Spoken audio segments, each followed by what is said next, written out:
Time check mga tol, no? 12:41. And kakaligo lang natin at hindi pa nga ako nagsusuklay. Kanina, tatapin ko sana itong tubig na to. Dati kasi merong ano to, merong buried.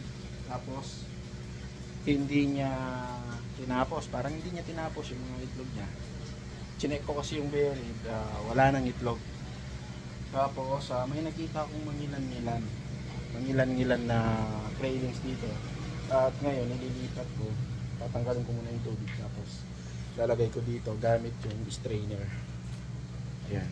Tingnan natin kung ilan yung makukuha natin mga cravings. Okay? Parang ilan lang eh. Kunti lang.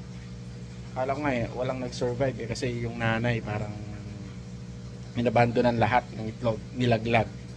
Pero meron palang nag-survive dito. Baka mga cravings na nung nalaglag na. Okay, tingnan natin. Ayan mga tol, gagamitin ko itong maliit na kutsarang to. Yung dulo niya, yun yung pangkukuha ko. As we can see dito, naglalabasan na sila sa parang putik. Ayan. Tapos dito meron pang mga natira. Ayun, madami-dami din pala oh. Hindi ko expect. Kasi di ko nakikita eh. Okay. Tanggalin na natin. Bali ayun yung mga nakuha natin mga tol. 17 din pala yung nag-survive oh. Dami-dami din, sayang din. 17, grabe oh. Ang lalaki nila, malalaki na sila actually. Tilalagay ko sa isang lagayan para mag-survive sila. At hindi magagawa ng oxygen. Pag lumaki na ng konti, dun ko sila pag-iwaiwalayin.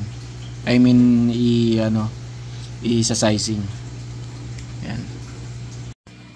So, I think yun na muna sa ngayon mga tol. Oras na rin, kailangan natin matulog. Naglagay ako ng dito, dalawa. Sinubukan ko lang yung tubig. Tapos sinacrifice ko yung isa sa mga malalaki. Actually, malakas nga yan.